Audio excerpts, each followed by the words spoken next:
Welcome. I'm so glad that you're here. And if you're new here, well, welcome in.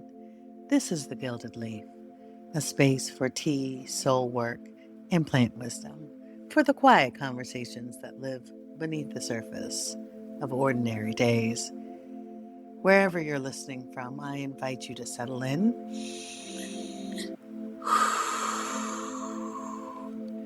Take a breath, because that's what we do here, and let the moment arrive before the content does.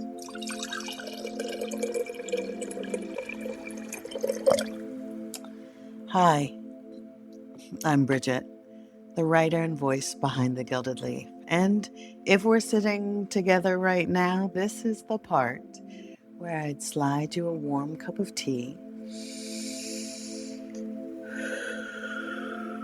Take a breath, because that's what we do here, and say, okay, here's my truth.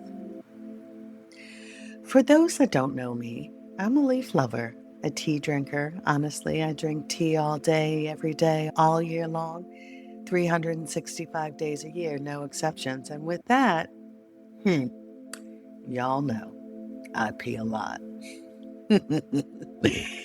Tea has always been that one constant comfort in my life, the thing that shows up for me no matter what season I'm in.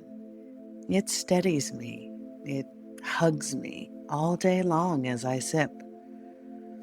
It's the daily ritual of boiling water, steeping leaves, pausing long enough to notice myself. That's where the good stuff is, the milk and honey of where the Gilded Leaf was born.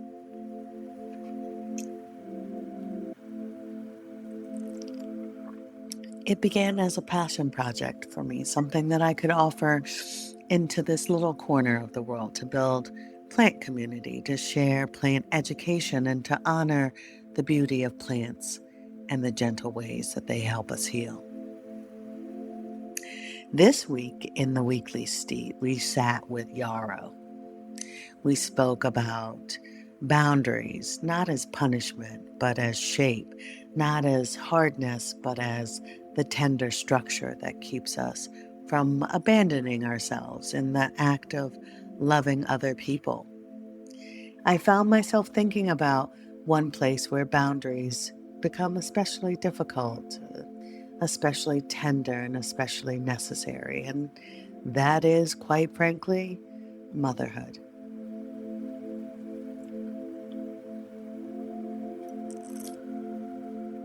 Because mothering can be beautiful, sacred.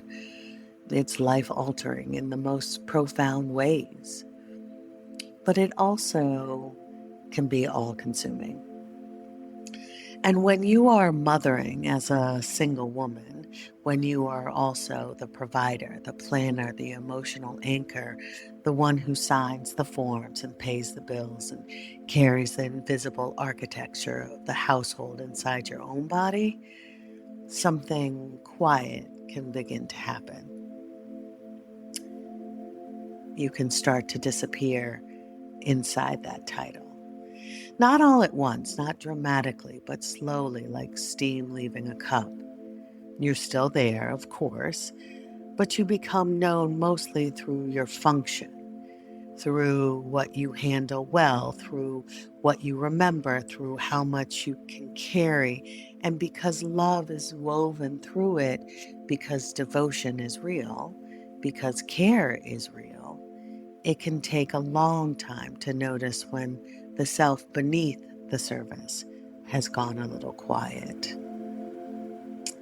I have been sitting with that truth lately, with how easy it is to become quote-unquote mother first and only, to become logistics, to become steadiness, to become the person who keeps everyone else's rhythm moving while your own wants, edges, griefs, and longings wait in another room.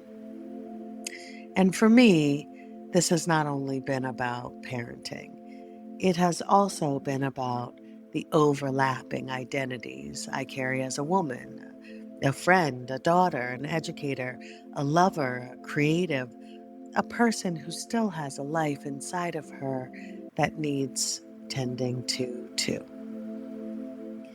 That is the part I think many women understand in their bones. It is not that we do not love deeply. It is not that we resent the people we care for. It's not that. It is that we care, when left unbounded, can become a kind of erasure, a very socially rewarded erasure, a very familiar erasure, the kind that looks responsible from the outside and lonely from the inside. And sometimes the deepest fatigue comes from exactly that place, not from doing too much in one dramatic moment, but from being stretched across too many roles for too long without enough room to return to your own center. I think this is where Yarrow comes back in. Yarrow does not ask us to love less. She asks us to keep our own shape while loving, to remember that protection is not cruelty, that discernment is not distance, that boundaries are not a failure of devotion. They are often what makes devotion sustainable. As a mother, that can sound simple and feel incredibly difficult, because what does a boundary even look like when a child needs you, when there are bills to pay, forms to sign, dinners to make, emotions to regulate, and no real off switch built into the role? I do not think the answer is perfection. I do not think it is some polished version of balance. I think it begins somewhere smaller and truer than that. I think it begins with noticing where we stop speaking clearly, where we say yes too quickly, where we over-explain because we're afraid of disappointing someone, where we offer emotional labor that was never actually ours to carry, where we assume that being needed means we must always be available, where we quietly lose the right to have a self because others depend on us. These are not failures.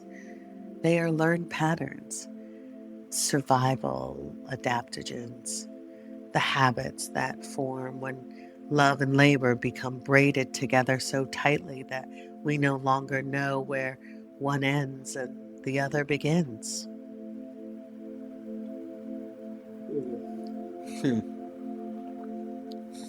So, for those single mothers, especially out there, and I am speaking from inside this, I think communication becomes part of the medicine. Not just saying more, but saying things more clearly, naming what is possible, naming what is not, saying, I love you, but I need a moment, saying, I cannot hold that right now, or saying, this is what support would look like for me in this moment, or saying, I am still a whole person even while I am caring for everyone else around me. Can you give me some grace? For I forgot to sign the field trip permission slip. That kind of clarity can feel radical when your identity has been built around endurance, but endurance is not the only virtue, and motherhood should not require disappearance. I want to say that again for the mothers and the women listening who have become almost entirely composed of competence. Motherhood should not require disappearance. Neither should teaching, neither should caregiving, neither should partnership, neither should being the strong one in the family, neither should being the woman everyone counts on to be emotionally articulate, spiritually grounded, and practically reliable all at once, all the time, without asking for anything in return. We are allowed to be devoted without becoming erased. We are allowed to love without becoming formless. We are allowed to mother and still remain women with edges and desires, friendships and bodies and voices and inner lives that matter. And for me, this season is asking a deeper kind of honesty from me. It is asking where I have hidden inside function, where I have mistaken being dependable for being whole, where I have stopped communicating clearly because I assumed I simply had to keep carrying it, where I have let roles crowd out my identity, and where I am being invited to return to myself via this podcast, not by loving less, but by staying more present to my own life inside the loving.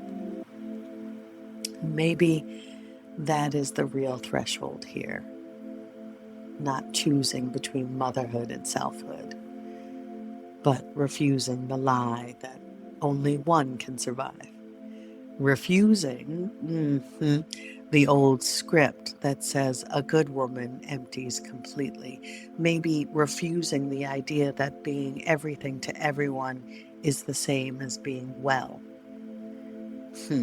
Refusing the slow drift into self-abandonment simply because it looks noble from the outside. No.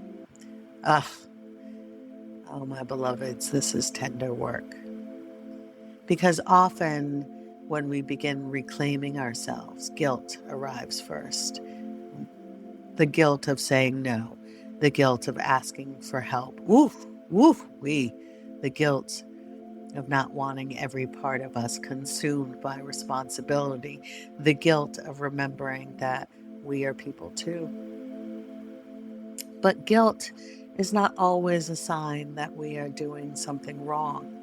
Sometimes, this is what I've recently learned, it is just the sound of an old identity being loosened. And if that is where you are right now, I want to offer you this gently. You are still allowed to belong to yourself, even as a mother, even as a provider, even as the capable one.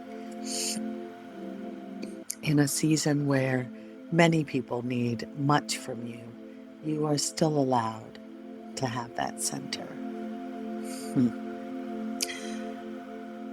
So today, with Yarrow in my cup,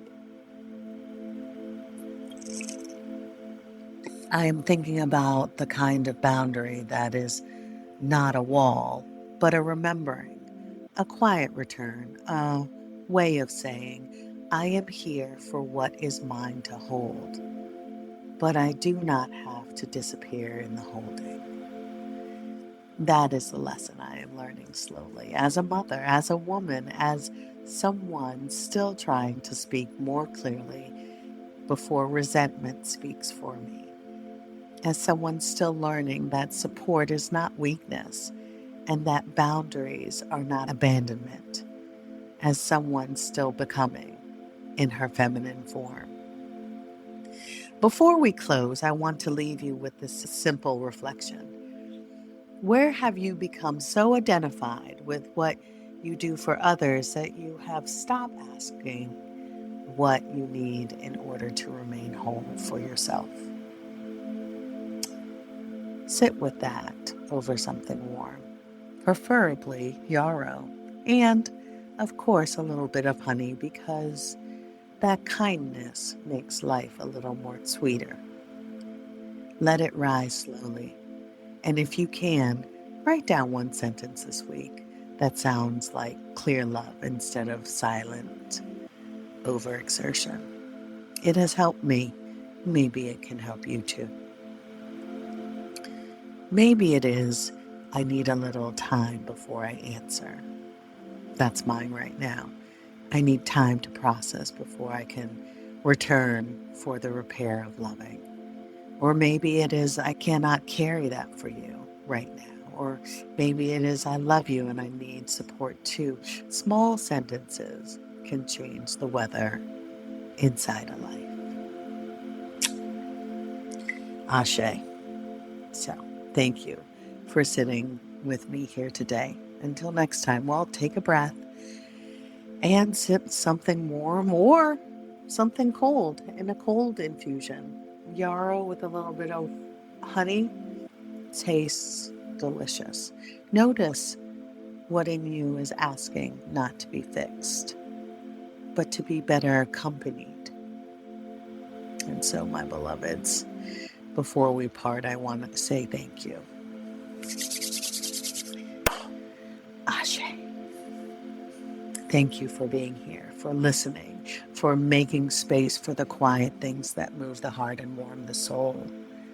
I hope this felt less like a podcast and more like a shared moment, because that is always the goal.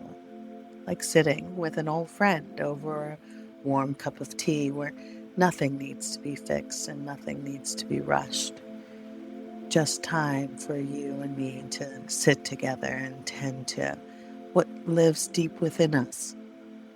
So if something in this conversation stayed with you, if it softened something in you, I'm grateful, because that's the milk and honey of the Gilded Leaf.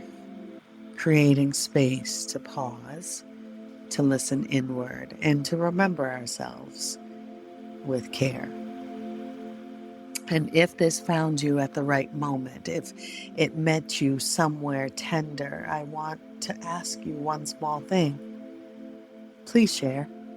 Not with everyone, just with one person who came to mind while you were listening. The friend who is also in the long middle.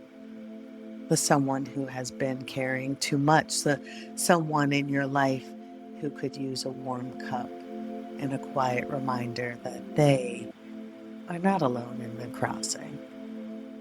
Sharing this podcast is how this little community grows quietly, intentionally, one good person at a time. And so I am grateful for every share, every kind word, every moment you help carry this work forward. For in the end, we are all just walking each other home. So as always, this is Bridget signing off, steeped in intention and offered with care.